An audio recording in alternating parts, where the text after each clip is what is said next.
Bila akan mula menghampiri kiamat, sebaik sahaja bermulanya tanda daripada langit.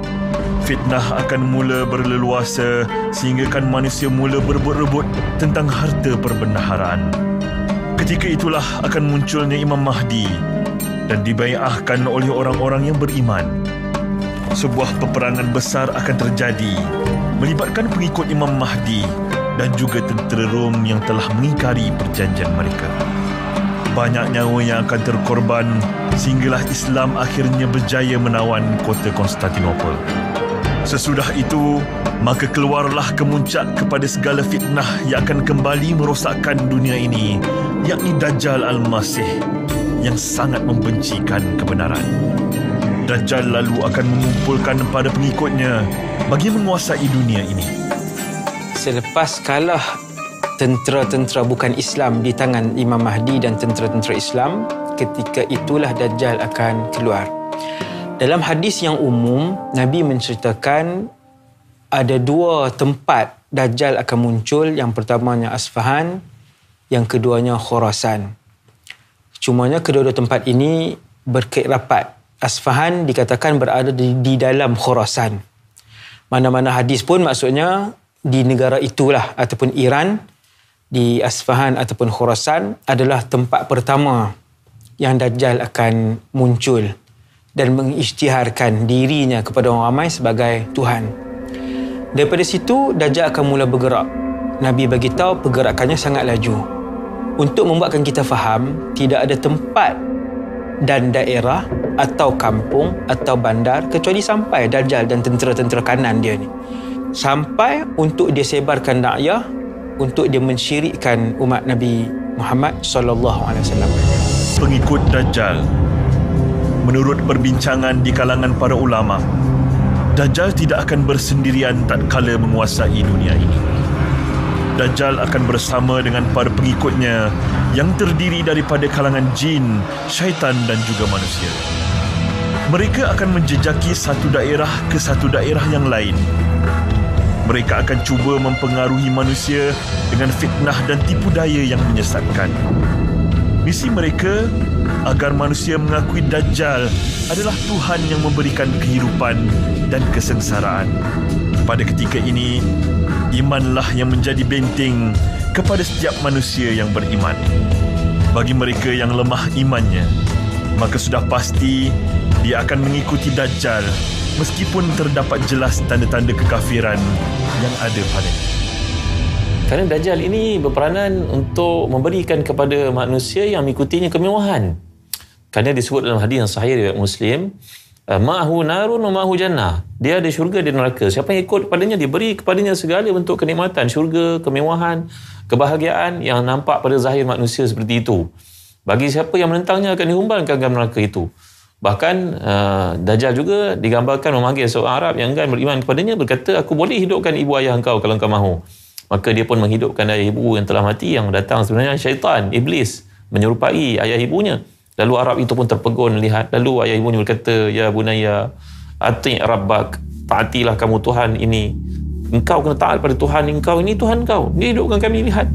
Maka Arab itu pun terpedaya. Jadi di sini menunjukkan kepada kita segala bentuk penyimpangan ini berlaku kerana nombor satu sekali tamakkan dunia, yang kedua kerana kejahilan yang ada pada manusia, dan juga yang ketiga kerana syahwat, kerana segala yang dijanjikan oleh Dajjal itu benar-benar berlaku pada pandangan zahir mata kasar mereka. Bangsa Yahudi. Bangsa ini merupakan satu bangsa yang cukup popular di dunia. Satu bangsa yang mempunyai kedegilan yang luar biasa berbanding mana-mana bangsa di dunia ini. Nama bangsa ini telah pun termaktub di dalam Al-Quran, di dalam banyak kisah yang diriwayatkan. Ia merupakan satu bangsa yang telah dikurniakan oleh Allah Subhanahu Wa Taala nabi-nabi di kalangan mereka sendiri. Malangnya Yahudi tetap Yahudi. Mereka membunuh nabi-nabi mereka kerana tidak mahu menerima kebenaran meskipun didatangkan bukti-bukti yang kukuh. Tidak hairanlah sekiranya bangsa inilah yang menjadi pengikut utama Dajjal di akhir zaman nanti. Jadi Bani Israel ini banyak disebut dalam kitab-kitab yang terdahulu termasuk juga Al-Quran. Jadi di antara kelompok Bani Israel yang ingkar dan mungkar pada Allah Subhanahu Wa Taala digelar sebagai Yahudi. Di antara pengikut Dajjal nanti akhir zaman adalah golongan Bani Israel yang ingkar, iaitu Yahudi daripada Isfahan. Jadi bilangan mereka 70,000. Kenapakah golongan Yahudi daripada Isfahan ini? Kerana orang Yahudi yang berada di Isfahan, mereka telah dicampur adukkan pemikiran dan pemahaman mereka itu dengan fahaman tempatan, iaitu bangsa Parsi. Kita tengok macam Parsi ni sekarang ni Iran dan sebahagian daripada negara-negara sekeliling dia, masih ada lagi orang yang menyembah api, menyembah bintang, menyembah Ahura Mazda. Ahura Mazda ni maknanya tuan-tuan yang mereka bentuk figura-figura ini. Jadi hatta Yahudi di Jerusalem sendiri pun tidak menerima maknanya fahaman yang dibawa di Isfahan.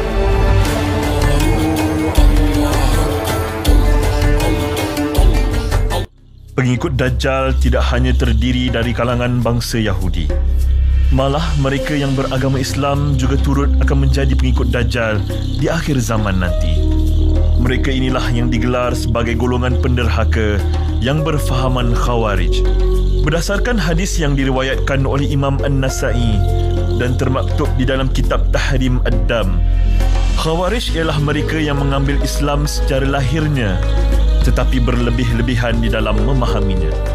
Mereka sengaja mempelajari asas-asas agama, kemudian menakwilkan nas-nas yang ada dan menyingkirkan apa sahaja yang mereka kehendaki. Kemunculan mereka ini sebenarnya telah bermula sejak zaman pemerintahan Saidina Ali lagi. Dikabarkan bahawa ketika itu Saidina Ali karamallahu wajhah telah memerangi golongan ini habis-habisan. Namun malangnya, saki-baki daripada ideologi yang dibawakan mereka masih lagi tersisa di dalam pemikiran umat akhir zaman. Dalam hadis-hadis Nabi SAW, Nabi SAW menceritakan pelbagai kelompok ataupun para pengikut Dajjal. Ada daripada kalangan mereka, daripada kelompok Yahudi, ada daripada wanita dan ada juga daripada kelompok Khawarij. Sebagaimana yang dinyatakan dalam hadis riwayat An-Nasa'i. Ketika Nabi menceritakan tentang pada akhir zaman ini akan keluar satu kelompok. Mereka ini rajin membaca Al-Quran, tetapi bacaan mereka itu tidak melepasi kerongkong mereka. Maksudnya, bacaan mereka itu tidak mereka fahami, tidak mereka hayati dan mereka tidak amalkan mengikut ajaran Islam yang sebenar. Dan mereka ini akan tergelincir daripada agama, kata Nabi SAW, seperti anak panah yang menembusi sasaran. Kalau anak panah yang laju itu menembusi sasarannya, lajunya masuk ke dalam Islam dengan pantas dan mereka juga tergelincir keluar daripada agama dengan pantas. Dan mereka ini, kata Nabi SAW, adalah generasi yang terakhir mengikut kelompok Dajjal. Sesungguhnya orang-orang Yahudi dan Nasrani tidak akan pernah redha ke atas kamu umat Islam selagi kamu tidak mengikuti jejak langkah mereka. Itulah petikan daripada ayat Al-Quran yang sering kita dengar. Tidak pelik sekiranya Yahudi menjadi pengikut Dajjal dan tidak pelik juga sekiranya Nasrani akan turut serta bersama-sama mereka.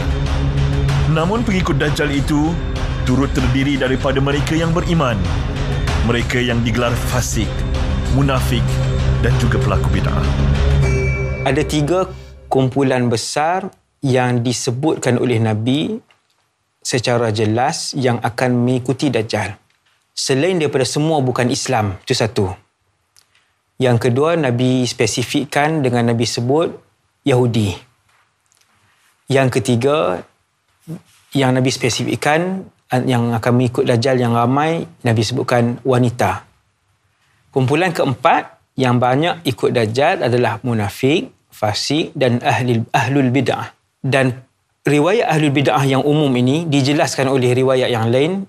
Ahlul bid'ah ni siapa? Ahlul bid'ah ini ialah mereka yang tergolong daripada kumpulan ni. Sesat dan menyesatkan. Dajjal Al-Masih dikurniakan dengan kelebihan yang tidak ada pada manusia biasa. Dia mampu menurunkan hujan tatkala kemarau yang berpanjangan. Dia membawa segunung roti tatkala manusia kelaparan yang bersangatan. Dia mampu menghidupkan binatang atau manusia yang telah mati mengikut permintaan dan kemahuannya. Dia dianggap sebagai penghulu kepada tukang sihir yang bakal mengkagumkan mereka yang mempercayai sihir dan yang mengamalkannya. Tidak hairanlah sekiranya golongan ini akan turut menjadi pengikut setia Dajjal di akhir zaman nanti. Di antara pengikut Dajjal adalah ahli sihir dan juga orang-orang yang mempercayai sihir. Sebelum itu kita lihat dulu dalam Al-Quran surah Al-Baqarah, Allah Subhanahu Wa Taala menyebut dan menyatakan bahawa sihir ini diturunkan oleh 3, iaitu Harut, yang kedua Marut dan juga syaitan. Dan kemudian sihir ini tidak berlaku hanya dengan izin Allah Subhanahu Wa Taala. Maka ketika Harut dan Marut dan syaitan ini mengajarkan sihir kepada manusia, kerosakan yang ada pada manusia sekarang bukan yang zahir saja, bukan mereka membunuh, menumpahkan darah, tapi mereka melaksanakan sihir yang dapat memudaratkan orang dengan jalan yang orang tidak perasan. Jadi kemudian sihir-sihir ini diperangi secara besar-besaran oleh Nabi Sulaiman alaihissalam. Yang mana Nabi Sulaiman ini, baginda Sulaiman adalah orang yang boleh memerintah jin, menundukkan syaitan, dan begitu juga menundukkan benda-benda yang gaib ini. Jadi mengikut fahaman orang Yahudi, mereka mempercayai ada satu kotak yang disebut sebagai Ark of Covenant, ataupun dalam bahasa Arab dia disebut dalam Al-Quran sebagai tabut. Dan mereka percaya dalam tabut ini ada buku-buku sihir yang disimpan sejak zaman Nabi Sulaiman lagi. Bagi kita orang Islam, dalam Al-Quran, dalam tabut hanyalah tersimpan barang-barang mukjizat Nabi-Nabi terdahulu. Antaranya peninggalan Nabi Musa, Nabi Harun dan sebagainya. Tapi sebab itulah orang Yahudi, dia percaya maknanya wujudnya sihir ini, dan mereka memang sedang mencari tabut. Mereka menggali ke banyak tempat. Jadi oleh kerana sihir ini satu benda mainan yang besar bagi Dajjal, jadi pengikut-pengikut Dajjal terdiri daripada ahli sihir yang mereka akhirnya bertuhankan Dajjal. Mereka mengkagumi Dajjal kerana kehebatan sihir yang ada pada Dajjal itu. Kalau kita lihat realiti yang berada di Malaysia ini, memang ada orang yang mempercayai pengamalan ilmu-ilmu gaib, pemujaan-pemujaan, contohnya memudaratkan orang daripada keadaan yang gaib yang kita pun tidak dapat dibahaskan dengan sains. Jadi maknanya orang-orang seperti ini juga adalah pengamal-pengamal sihir dalam konteks pemujaan mentera-mentera dalam bahasa-bahasa bahagian kita ini. Dan kalau kita lihat antara pengikut Dajjal itu adalah ahli sihir, jadi siapa-siapa yang mempercayai benda ini, tinggalkan. Kerana takut jika bapa sihir iaitu Dajjal ini datang, maka seseorang itu akan tertarik untuk menyatakan ketaatan dan menjadi tentera Dajjal ini.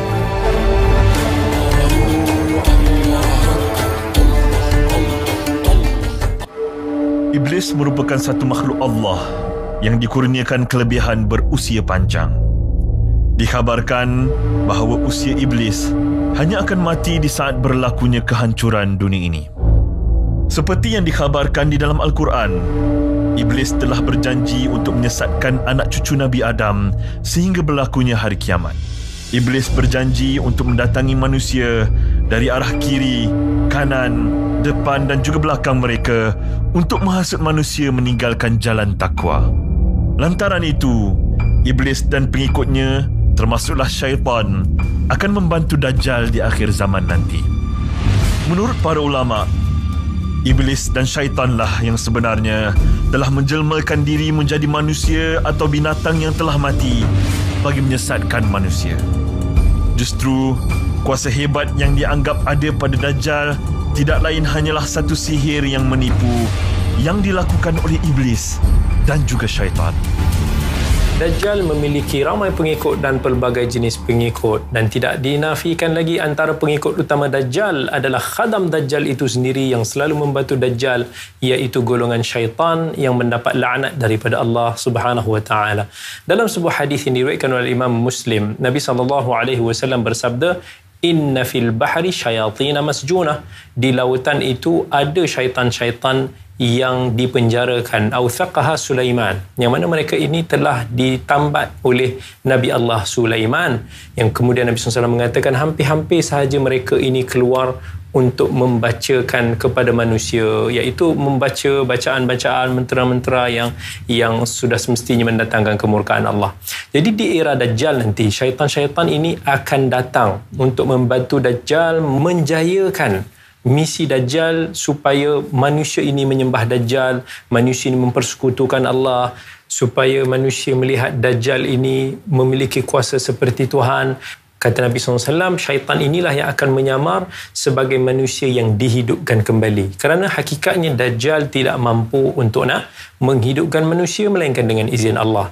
Tetapi apabila suatu haiwan itu dihidupkan ataupun seorang manusia itu juga dihidupkan, hakikatnya mereka itu telah mati. Namun syaitan ini seperti golongan-golongan ahli penyihir yang lain. Mereka menggunakan khidmat syaitan untuk memanipulasi pandangan manusia.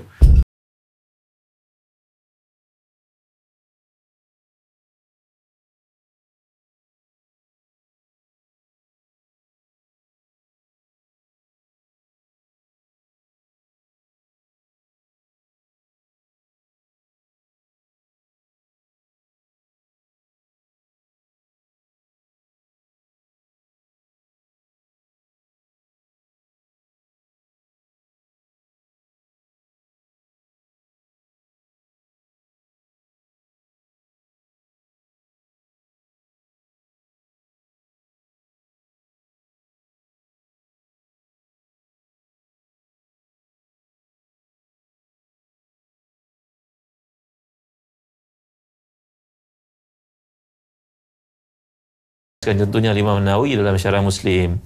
Nombor satu, kerana bilangan orang perempuan memang mengatasi orang lelaki. Jadi bila ramai mereka, tentulah ramai yang dapat kita lihat mengikuti Dajjal. Yang kedua, Allahu'alam, kerana sebahagian daripada orang perempuan ni begitu mudah untuk mengikuti apa sahaja bentuk penawaran yang diberikan.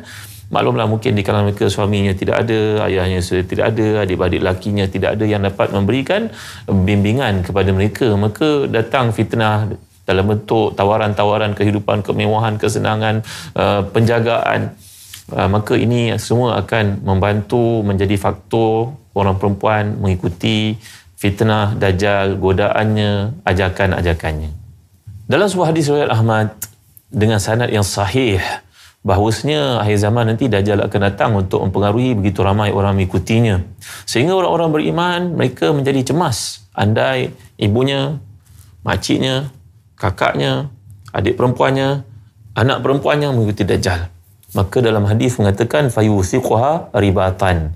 Mereka akan sampai ke peringkat seolah mengikat isterinya. Setengah ulama mengatakan bukan mengikat, maknanya buat apa sahaja, kunci rumah ke, ataupun pujuk ke, ingatkan selalu ke, bagi tazkirah ke, maknanya begitu sekali. Dan ada yang mengatakan sampai terpaksa mengikat golongan wanita mereka kerana takut, terpedaya, tergoda, terikut dengan Dajjal dan ajakannya.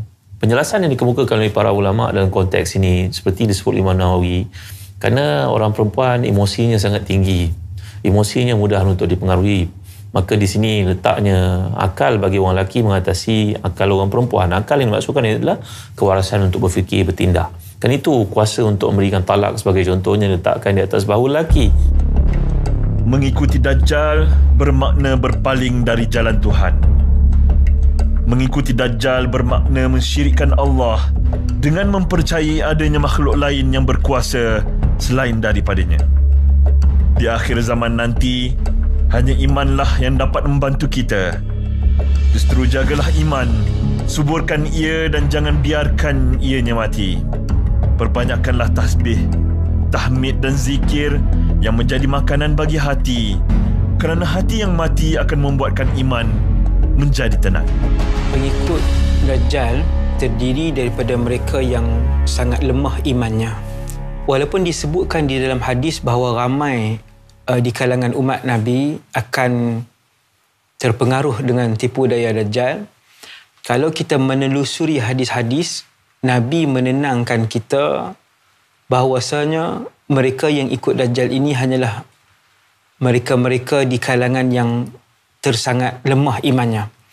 Sehingga dalam beberapa athar disebutkan seandainya Dajjal hidup pada zaman sahabat radhiyallahu anhum, laramadhu as-sibyan bil hajar. Kanak-kanak pada zaman itu sahaja akan membaling batu kepada Dajjal. Nabi nak bagi tahu, kuat iman maka akan selamat daripada fitnah Dajjal. segala jenis fitnah dan tipu daya yang Dajjal bawa tu tidak akan terusik dan tergugat dengan iman yang kuat. Mughirah bin Syu'bah, seorang sahabat, banyak bertanya tentang Dajjal. Sehingga Nabi sebut kepada Mughirah, ma yadurruka min. Wahai Mughirah, kalau Dajjal datang, dia tak boleh memudaratkan pun kamu. Nabi nak bagi tahu kalau ada iman, Dajjal menghampiri pun tak boleh. Tetapi Dajjal keluar pada kemuncak kelemahan iman umat Nabi Muhammad. Semayang pun majoriti orang tinggal. Zina pun berlaku dengan berleluasa. Arak dan judi, setiap rumah kita tengok ada wakil yang buat dosa-dosa besar ni. Riba belum lagi. Kemuncak kelemahan iman itulah Dajjal keluar dengan menawarkan segala jenis kemewahan dunia. Waktu itu memang banyaklah betapa ramainya yang akan menelusuri dan menjadi pengikut setia kepada Dajjal. Berita gembira untuk kita semua, insya-Allah, kalau kita jaga iman kita, jaga ibadah kita, amal ma'ruf nahi munkar kita dengan baik, insya-Allah kita akan terselamat daripada fitnah tersebut. Wallahu a'lam. Manusia memiliki hawa nafsu yang tidak ada pada para malaikat.